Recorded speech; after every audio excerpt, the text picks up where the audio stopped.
Hello student, welcome to MJC Learning. This is the second part of the chapter Kinetic Theory of Gases and Radiation. In this lecture, we will study about mean free path and then we will derive an expression for pressure of ideal gas. So let's begin. In the previous lecture, we had studied about behavior of a gas. The number of particles in the gas is so large. Therefore, the number of collisions is also so large.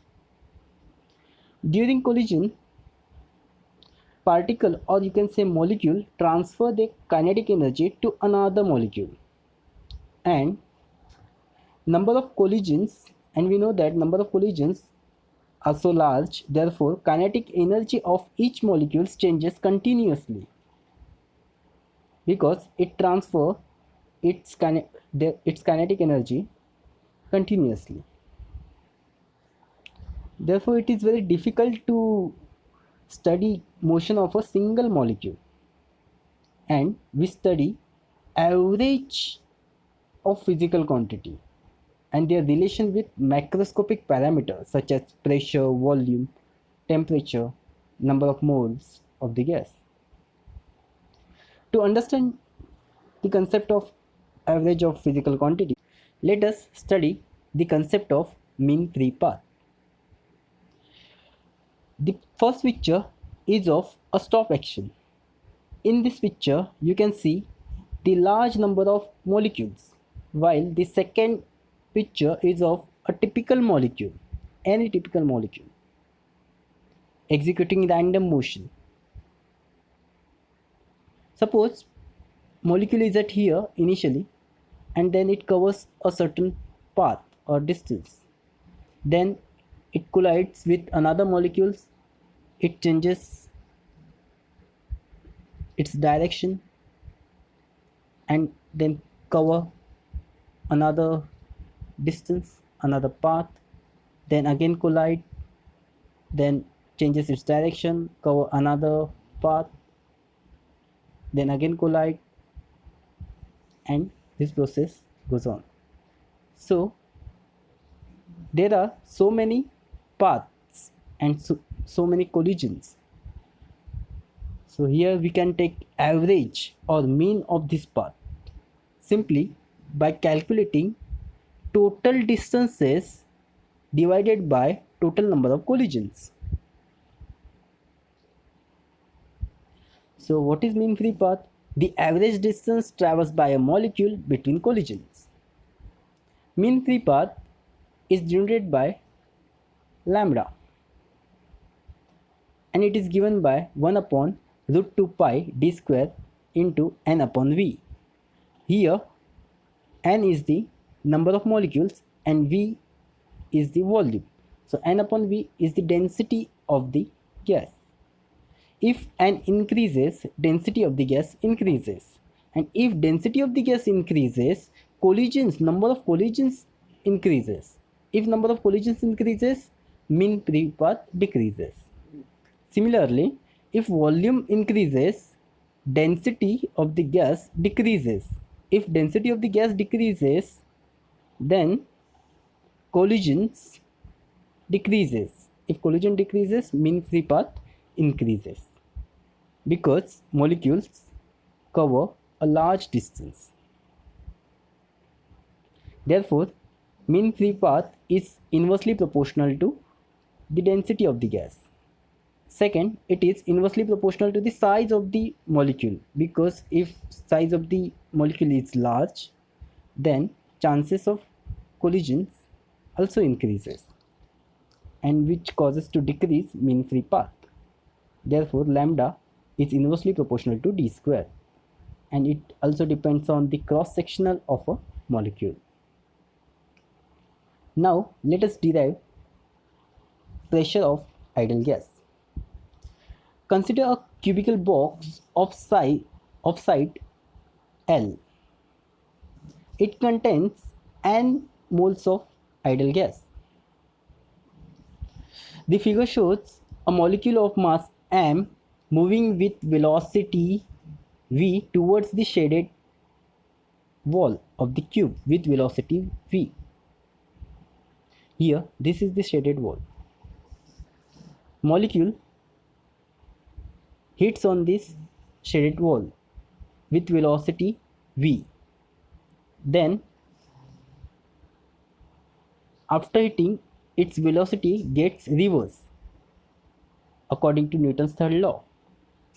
So here, velocity changes and molecules travel in opposite direction. Therefore, the change in momentum becomes final momentum minus initial momentum. Initially, momentum was mass into velocity, and final momentum becomes minus m into v because velocity gets reversed. So, the change in momentum of the particle in the x component of the momentum is delta px. Then delta px is equals to final momentum minus initial momentum. Final momentum is minus mvx minus initial momentum is mvx, which is equals to minus 2 mvx. Thus, momentum transferred to the wall during collision is 2 mvx because here only sign changes. Minus 2 mvx is the change of the momentum of the molecule, change in momentum of the molecule, and here 2 mvx is the momentum transferred to the wall during collision, which is equals to 2 mvx. The molecule travels a distance of 2L in between two collisions. Here, when molecule strikes on this wall, then it covers a distance L. Again it strikes on another wall and then return to this shaded wall by covering a distance of L plus L, which is equals to 2L. Therefore, distance covered between two successive collisions of this shaded wall is 2L. L plus L is equals to 2L. In time, delta t. So we know that distance upon time is equals to velocity. So time is equals to distance upon velocity. Here time delta t is equals to distance 2L upon velocity vx. So we get the formula for time. Delta t is equals to 2L upon vx. Now according to Newton's second law, force is equals to rate of change of momentum. And here average force is equals to average rate of change of momentum. Therefore delta px1, here we are considering only in x direction. Therefore delta px1 upon delta t is equals to, here delta px1 becomes 2 mvx1 and delta t is 2L upon vx. So 2 gets cancelled and we get force, average force by first molecule is equals to mvx1 square upon L. Similarly, for second molecule, average force is equals to mvx2 square upon L, and so on up to nth molecule. So for the nth molecule, average force is equals to mvxn square upon L. So the total average force on the wall, on the shaded wall, is equals to, add all these individual average forces. So m upon L into vx1 square plus vx2 square up to vxn square. Here m upon L take common. Therefore, the average pressure P is given by average force upon area. We know that average force is this, m upon L into vx1 square plus vx2 square up to vxn square, and area is equals to L square because it is a cube. So L into L square is equals to L cube, and L cube is nothing but volume of the cube. Therefore, average pressure is equals to mass upon volume into vx1 square plus vx2 square up to vxn square. But the average of the square of the x component of the velocity. See here, average of the square of the x component means vx1 square plus vx2 square up to vxn square upon n, average of the square of the x component, which is equals to vx square bar. So we get value for this square for this bracket term is equals to n into vx square bar. So substitute value for this bracket term, n into vx square bar. So we get pressure is equals to m into n vx square bar upon capital V, and by symmetry vx square bar is equals to vy square bar is equals to vz square bar. Here vx square bar is the average velocity along x direction, square of the average velocity. Here vy square is average of square of velocity in y along y direction.